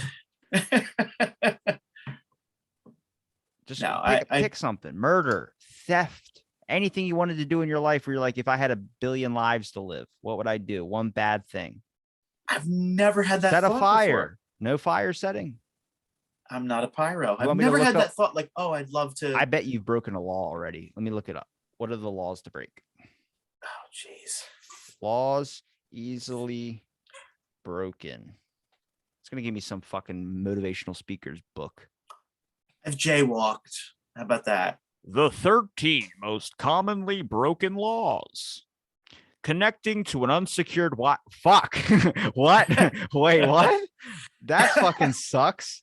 Really, because of the vague language in the Computer Fraud and Abuse Act, CFAA, phrases like without authorization and obtain information connecting to an unsecured Wi-Fi network or violating a company's website online terms of services, which few people read, could technically get you charged with a felony. Almost all states have basic computer protection laws too, but you probably won't get arrested for nabbing a free connection when you pass a coffee shop. Then again, this guy did. Singing happy birthday Christmas songs or the Macarena in public. Fucking excuse me. Is this Where real? is this? Is this fucking real? That can't be. This is from businessinsider.com. No, but like, is that they're saying that's a certain state where that's a law? Or are they depending on the circumstances, like volume and number of people, singing popular songs in public might constitute copyright infringement. Back in the 90s, the American Society of Composers, Authors, and Publishers, the ASCAP, asked the Girl Scouts to pay royalties for teaching campers the Macarena. Fucking A. Go after the Girl Scouts, that cult of fucking child cookie peddlers. These aren't even that good. Also, if you have an internet connection and you use said connection to download a movie, song, book, or some type of copyright protected work, you violated federal copyright law. That was in the movie Be Kind, Rewind with Jack Black. Or they copied all the VHS tapes and made knockoffs because they deleted all the content that was on the VHS tapes and they didn't want the business to go out. Playing poker for money at home is illegal. Believe it or not, some states prohibit even a friendly game of poker in the comfort and privacy of your own home. If it involves money, for example, Mississippi forbids all gambling except for charitable reasons and on a cruise. Yeah, that's how riverboat gamblers became a thing in Mississippi. I'm learning. This is fucking awesome. And New Jersey only allows gambling authorized by the state. You're in New Jersey, aren't you? No, Pennsylvania. I fucking knew that one. Why did I even ask? Even states that do Close. allow some gambling have specific restrictions for profitable private card games. Connecticut's statute, for example, requires home gamblers to have a bona fide social relationship. You like the voice I'm using, or you want me to change it? I'll read this next one as Ben Shapiro if you want. Okay, do it. This one's speeding. Anybody who's ever gotten behind the wheel of a car has probably driven over the speed limit. It's still dangerous. Speeding is a major factor in roughly a third of road fatalities. Despite progress in other areas like drunk driving and the use of seatbelts, according to the Governor's Highway Safety Association, New York State Police issued more than 600,000 tickets in 2011 alone, according to traffic safety data. Trust the data. Trust the science. He sounds like Rain Man when he talks. A little bit, yeah. Definitely. Absolutely fine. Driving without a seatbelt. Currently, there 33 states have a primary seatbelt enforcement law, meaning police can ticket a driver or passenger for not wearing a seatbelt without committing any other traffic infractions. In 16 of these, primary enforcement also covers rear states. Even more states have mandatory seatbelt laws regarding young drivers. The National Click It or Ticket campaign has officially increased law enforcement focus on the offense. Thanks, Mr. President. Obama. Yeah. Let's see if I could do Biden.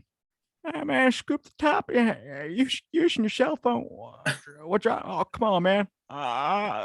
31 states ban any cellular use by novice drivers, man. Come on. Come on, man.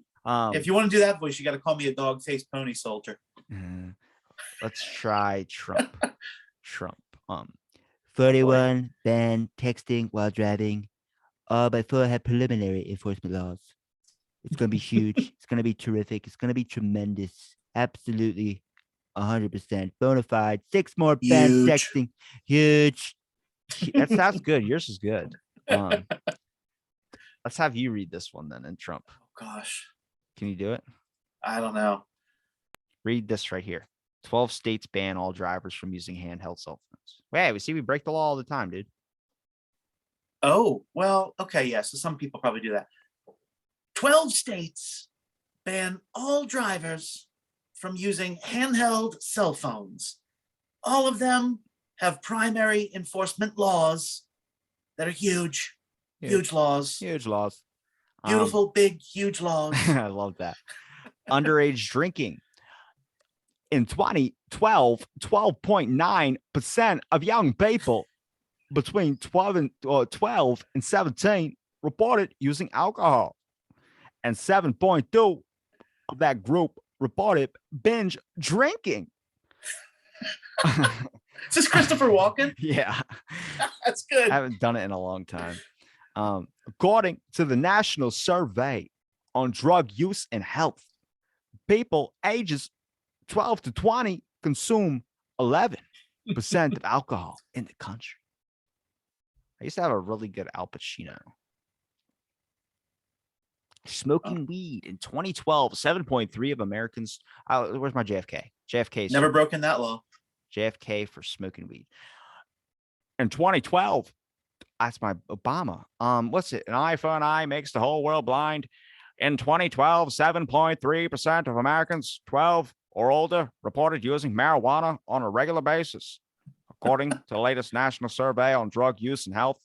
Granted, some of them may engage in medically, not recreationally. I fucked Marilyn Monroe. I could do a Nixon, I think. The next illegal law would be peeing outside. Poor drunk college students. And that's what he does when he does the whole I am not a crook. I am not a crook. Most states completely prohibit the public display of genitalia. That's all I got. You notice how even at 1,000 episodes, we still stay the same. open, having fun, learning, having a great time. I just think it keeps getting better. Oh, thank you. That's what I'm saying. So yeah, it's coming to an end. Congratulations. I salute for now, right? For now. I gotta redo. I'm redoing the studio, I think. Nice. I want to have like lights in the back. I have a galaxy lamp I want to put back there. I got a bunch of stuff I want to do, but I need to clear out. I have a bunch of like, this is like, there's a window right here. So like I have plenty of other space in this room, but everything is filled up because it used to be like an in-person thing. So I got to change it up a little bit. It's so getting dark over by you, isn't it? A little bit. Clouds got a little bit. I think it's just these lights I have on aren't very bright. Actually, I could play with this. No, it's good. I like the light like this. You're gonna mess up the consistency of the video. So you'll see, I'd make it a little brighter. No, so are you planning on getting back to doing in-person interviews at some point, or? I mean, I'd rather do it over here just because I can't meet every single person. Yeah. But I don't think I'm gonna. I think I'm gonna just. It was good in the beginning when I didn't know about Zoom, but now that I know about Zoom, this is. I mean, I don't have Egyptologist on the ready to go hang out with. You know what I mean? Sure. Right. Plus, well, no, I mean, when possible, if you've got somebody that's local or close enough that you could do in person, is it something that you'd want to do, or are you looking to just stay over Zoom? I wouldn't mind it, but I like Zoom a lot more. It's just easier. It's better. It's easier to get it published rather than worry about taking it off a recorder, going back to the thing and doing that and that and that. Yeah. Like, it's too much. Yeah. Yeah. A lot easier. Yeah. Well, we almost hit the 2-hour mark. No. Oh, wow. Yeah. Yeah. Yeah. Yeah. Flies by. Yeah. Flies by. It's like Dr. Evil. Yeah. Yeah. Yeah. I like gold. That was such a great movie. Oh my God. All three of them. Hey, Mike Myers, man, he needs to make a comeback. There was supposed to be a fourth one, but it just never materialized. There was supposed to be a fourth Austin Powers. We're literally living in an Austin Powers movie. Dan Crenshaw is number 2 with the eye patch. Number 2. Dr. Evil would not be. Who would Dr. Evil be? Bezos, yes. Who's the guy who loves gold? Goldmember. Who would be Goldmember? That's a good question. I'll have to think about that. Let's go. We gotta roll, baby. Remember they were in a roller. We should bring roller rinks back. Derbies. I tried to get someone on my show to talk to them about derby, like racing. Yeah. Like not but the roller skates. Right. Yeah, roller derby. Yeah. Like middle-aged like moms that just don't give a fuck about being on a podcast. Yeah. They're tough. Roller derby people are tough. Yeah. You can elbow them. Hit him in the head with a brick. That's how you go to jail. Hit him in the head with a brick at a roller rink. Oh my God. Goddamn, Matt Fulmer was arrested at I could do it as Obama, but I'm not going to. Where can people find you? Suburban Phoodie's coming back. Yes. We're gonna do an in-person review together. Yes. Oh, okay. We're gonna go, dude, for 1,000 episodes. Come to Ocean City, please. I'm dead serious. I'm not even joking. I'm asking you on air, so you legally have to reply. Dude, let's go to fucking Outback. I haven't eaten out in like 10 years. And I was walking by an Outback and I was like, I could fucking do this for 1,000 episodes and nobody will go with me. I'll eat my first burger. First burger? In like 10 years. Oh, okay. How close are we to 1,000? When this comes out, it'll be, I'm talking to you now when we're recording this, but we're about 20 something days. Oh, okay. Okay. So we're getting close. Or you can wait till the film comes out and we can do it on the release of the film. Just do it early December. Okay. Yeah. Come to Ocean City. We'll have Outback. Or we can meet middle ground it and go to an Olive Garden. Whatever works. We'll coordinate it. I'd rather go to fucking Outback. I'm craving a burger, bro. I don't know what it is. Maybe it's just the A1 sauce. Like I'll take a bowl of A1 sauce. I was gonna say, is that the first place you think of when you think of burgers? You think Outback? Yeah, because there's like one I used to go to all the time when I was a kid, and it's right in my town. Never had a burger at Outback. I haven't been to Outback in a long time. I haven't explored the menus on anything before I stopped going out to eat. It was always chicken tenders or a burger. See, I'm all on board for that. I'm a big chicken tender guy. Like my one friend, actually a couple of my friends, they laugh because every time we go to Texas Roadhouse, I never get steak. Rest in peace. Rest in peace. The owner of Texas Roadhouse. Oh, well, yeah. Died of tinnitus. Wasn't it COVID? No, he died of tinnitus. Really? I didn't know you could die of that. Shit up too. He killed himself. Oh, okay. Yeah, that sounds familiar. That was like last year, right? No. Like 5 months ago. Oh, okay. My buddy told me about it. I said tetanus on an episode, so sorry. Can you just switch diseases? Why do you got to have Texas Roadhouse CEO suicide family says tinnitus contributed to death? Here's what we need to know about. He looks like he would own a Texas Roadhouse. Oh, it was March. Okay. Huh. Hmm. Well, yeah. You gotta think you just have a constant ringing in your ear. Beep, and that ringing just gets louder as you age. I know a kid, I think I went to school with, has tinnitus now. Mm. And I'm like, damn it, imagine it's okay now. It's okay. Like Baby Driver. The kid had fucking tinnitus in his ear. Always that constant ringing from that car crash that he had in the movie. But imagine it's okay now because you can drown it out with music. But then what happens? It gets so loud you can't fucking drown it out with music anymore. The next thing you know, it's just a constant drilling in your head. It's like a hum in the refrigerator. Eventually, you forget about it, then you notice it again. Fuck! You're just sitting there. Your wife's just like, it sounds like you're in the military when the explosion goes off and you hear that that thing.